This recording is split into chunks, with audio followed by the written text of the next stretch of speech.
देखु आज ये आपण मानक समस्त को निमंत्रण कर डाकिली जे राज्य रे विभिन्न पेट्रोल पंप मानक पेट्रोल मौजूद अच्छी डीजेल मौजूद अच्छी कौन सी प्रकार सर्टेज कौटी ना तेणु विभिन्न गणमाध्यम विभिन्न प्रकार न्यूज बाहर कारण मिडिल ईस्ट रे जो प्रकार युद्ध चली नहीं विभ्रांतिकर तथ्य परिवेशन हो न्यूज देखिली कौटी सर्टेज ना सफिशिएंट तेल आमर अच्छी मौजूद अच्छी तेणु लोक मान माने मोर भाई भौणी मान समस्त को अनुरोध करी गाड़ी आणतु गाड़ी तेल भर्ती कर नियंतु कौन सी प्रकार पानिक हूँ ना कि बड़ बड़ ब्यारेल घरे नहीं कि मौजूद करतु ना मौजूद करवा ठीक नुह कारण तेल सर्टेज हम ना आम ये युद्ध रे आम सेमती किसी प्रभाव पड़ार ना आमध्य रशिया ठारू आमर तेल आसवा आरंभ हो जाइए तो तेल बाबद जो विभ्रांतिकर तथ्य समाज अच्छी प्रकाश हो गणमाध्यम भी हो ये कहू चाहे जे आमर राज्यवासी माने भाई भौणी माने केवल सरकारी तथ्य को आ विश्वास को नियंतु ये बेसरकारी तथ्य उपर विश्वास करूँ ना सफिशिएंट तेलर व्यवस्था अच्छी कौटी भी असुविधा ना जोटी किसी न्यूज देखुली मो सका कि जो न्यूज देखु आपण मैंने लाइन लगी से सब ये प्रकार न्यूज भी बाहर को जीवा परे लोकों को भीतर गोटे छानिया बचाई जे आगामी मासे दिवस पर तेल मिल ना सेमती किसी हबार ना तेल सफिशिएंट मिल केबे भी असुविधा हम ना आम से प्रस्तुत अच्छु आवश्यक पड़े कला बजारी मान पूरा नजर रखीचु एक्शन भी दरकार पड़े आमे सरकार पूरा तेल नित्य व्यवहार्य पदार्थ खाइबा द्रव्य ये सब उपर पूरा नजर रखिंट कि कौटी अभाव ना तेणु समस्त को ये निवेदन करने चाहे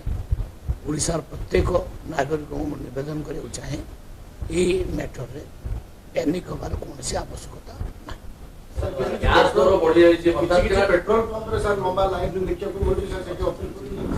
सेटा हूँ जो न्यूज चली खेली जाइए आगामी दिन मानक पेट्रोल सर्टेज हो डीजेल सर्टेज हो युद्ध घनघटा भितर भारत तार प्रभाव पड़े भारत में तार प्रभाव पड़ार ना भारत सदा बेले पेट्रोल आ डीजेल जातीय पदार्थ भरपूर कर रखिंट पूरा भर्ती अच्छी देश एवं ये परिस्थिति को आखिरी आगे रखिक कौटू भविष्य में पुणी तेल आसो तार व्यवस्था कर सारी आप जानते न्यूज सब तेणु तेल कौन प्रकार असुविधा ना खावा पीवा चाउल तो आम पाखे बहुत सफिशिएंट अच्छी तेणु खाद्य पदार्थ तेल कौथर अभाव ना तेणु ये सब विभ्रांतिकर तथ्य उपर माने विश्वास न करने मु गणमाध्यम जरिया लोक मान को निवेदन कर एलपीजी दर आज बढ़ीगला एलपीजी दर हटात डोमेस्टिक सिलेंडर 60 टका बढ़ीगला से बेले बेले सेमती बढ़िबो कमिबो सेटा पेट्रोलियम जिनस गुड़ा भी सेया केतेले बढ़िबो केतेले कमिबो किंतु माने मौजूद अच्छी सफिशिएंट अभाव ना मौजूद अच्छी किसी কথা নাই কিন্তু বর্তমান যে প্রকার গ্যাস বড়িগলা কোন খালি সুকাত যে পেট্রোল বড়ি যায় অত্যাধিক সে সামগ্রীর রিকশন দর বৃদ্ধি হবে এইটা সাথে যুদ্ধ না এটা কোনো যুদ্ধ ইম্প্যাক্ট কিন্তু দর বড়ি নাই এই যে রেটটা সাময়িক ভাবে টিকে বড়িছি মু মানুছি কিন্তু এতি নাই कि কোনসি প্রকার ভ্রান্তিকর তথ্য ন আসিবা দরকার যে জমা মিলিব না আগକୁ 3 मास पर पूरा बंद हो मो गाड़ी तेल मिल नहीं तेणु आणिकी ब्यारेल घरे रखिद से सब जिन न कर लोक मैंने देखु ମିଳିବ ଯଦି 100 ଟଙ୍କା ହବ ଆପଣ ନାଇଁ ନାଇଁ ଏତେ ରେଟ୍ ବଢ଼ି ନାହିଁ ଏପର୍ଯ୍ୟନ୍ତ କାଁ ମା ଟିକେ ଟିକେ ବଢ଼ିଛି ତାକୁ ନେଇକିରି ତେଣୁ ବିଭ୍ରାନ୍ତିକର ତଥ୍ୟ ଯେଉଁ ଲୋକମାନଙ୍କ ପାଖରେ ପହଞ୍ଚୁଛି ଯେ ଆଗାମୀ ଦିନରେ ମିଳିବ ନାହିଁ ସେମିତି ନୁହଁ ସଫିସିଏଣ୍ଟ ତେଲ ଅଛି ସବସିଡି ଦେବା ପାଇଁ ଦାବି କରିଛନ୍ତି ସୁଲତା ଦେବ ତରୁଣ ବୃଦ୍ଧି କରିବେ ଏ ଯୋଉ ଗ୍ୟାସ୍ ଦର ନାହିଁ ତା ଉପରେ ତ ସରକାର ବିଚାର କରିବେ କିନ୍ତୁ ବର୍ତ୍ତମାନର ତଥ୍ୟ ହେଉଛି ସଫିସିଏଣ୍ଟ ତେଲ ଅଛି ତେଲରେ କିଛି ଅଭାବ ନାହିଁ ଓକେ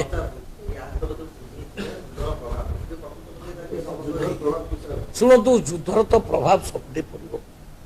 ମୁଁ ତ ମାନୁଛି ଏ ଯେଉଁ ଯୁଦ୍ଧ ଆହୁରି ଭୟଙ୍କର ବି ହେଇପାରେ ତାର ପ୍ରଭାବ ଭାରତ ଉପରେ ନ ପଡ଼ିବ ତା ମାନେ ନାହିଁ ସବୁଠି ପଡ଼ିବ ସବୁ ଦେଶ ଉପରେ ପଡ଼ିବ କିନ୍ତୁ ବର୍ତ୍ତମାନଙ୍କର ସ୍ଥିତି ହେଉଛି ଏଇଆ ଯେ ଆମ ଦେଶରେ ତେଲ ଖାଇବା ପିଇବା ଜିନିଷ ଅଭାବ ନାହିଁ ସମ୍ପୂର୍ଣ୍ଣ ମହଜୁଦ ଅଛି ସଫିସିଏଣ୍ଟ ମହଜୁଦ ଅଛି ମୁଁ ତାଙ୍କୁ ଅପିଲ ତ କରୁଛି ଆଜି କହିବାର ମାନେ ହେଉଛି ସେଇଆ ଯେ ଯେଉଁମାନେ ବାରେଲ ଫାରେଲ ଧରିକି ଯାଇକିରି ଭର୍ତ୍ତି କରି ଘରକୁ ରହୁଛନ୍ତି ସେ ନିଅନ୍ତୁ ନାହିଁ ଗାଡ଼ି ନିଅନ୍ତୁ ଗାଡ଼ିରେ ଯେତିକି ଆବଶ୍ୟକ ଭର୍ତ୍ତି କରିକି ଆଣନ୍ତୁ ଅଭାବ ନାହିଁ ନାଇଁ ନାଇଁ ସେମିତି ଆମେ ତା ଉପରେ ମଧ୍ୟ କଟକଣା ଆମେ ଆବଶ୍ୟକ ପଡ଼ିଲେ ଲଗେଇବୁ ସେଟା ବି ଆମେ କରିପାରିବୁ ସରକାର ତରଫରୁ କିନ୍ତୁ ଅବିକା ସେମିତି କିଛି ଅର୍ଡର ଯାଇନାହିଁ ଆମ ପାଖରେ ଯେହେତୁ ସଫିସିଏଣ୍ଟ ତେଲ ଅଛି ମୁଁ ନାଗରିକମାନଙ୍କୁ ବୁଝେଇବାକୁ ଚାହୁଁଛି ଯେ ଜମା ପ୍ୟାନିକ୍ ହୁଅନ୍ତୁ ନାହିଁ ଯେତିକି ତେଲ ଦରକାର ସେତିକି ନିଅନ୍ତୁ ସବୁଦିନ ଭଳିଆ ନିଅନ୍ତୁ ଜମା ପ୍ୟାନିକ୍ ହୁଅନ୍ତୁ ଘରେ ନେଇକିରି ମଜୁଦ କରନ୍ତୁ ନାହିଁ କାହିଁକି ନା ତେଲ ସଫିସିଏଣ୍ଟ ଅଛି ଗ୍ୟାସ୍ ଦର ଆଉ କମିବ ନା କମିବନି କମିବ ବଢ଼ିବ ଏ ତ ତାଙ୍କ କମ୍ପାନୀ ଉପରେ ନିର୍ଭର କରେ ସେ କମ୍ପାନୀର ସଦାବେଳେ ମାନେ ହିସାବ ହୁଏ କେଉଁଦିନ ବଢ଼ିବ କେଉଁଦିନ କମିବ ସେ ତା ଉପରେ ମୁଁ ଏ ରେଟ୍ ଉପରେ କହିପାରିବି ନାହିଁ କିନ୍ତୁ ମହଜୁଦ ଉପରେ ମୁଁ କହିବି ସ୍ଥିତି ଉପରେ ମୁଁ ଆଜି ପରୀକ୍ଷା ଅପେକ୍ଷା ଅଫିସରମାନଙ୍କୁ ଡାକିଥିଲି ଅଫିସରମାନେ ମୋତେ ଯେଉଁ ଡାଟା ଦେଲେ ସଫିସିଏଣ୍ଟ ତେଲ ଓଡ଼ିଶାରେ ଅଛି ସାର୍ ଆଉ ଗୋଟେ ପ୍ରସଙ୍ଗ ବର୍ତ୍ତମାନ ଭାରତୀୟ ଜନତା ପାର୍ଟି ବହୁତ କମ୍ଫର୍ଟେବଲ ପୋଜିସନ ରାଜ୍ୟସଭା ନିର୍ବାଚନ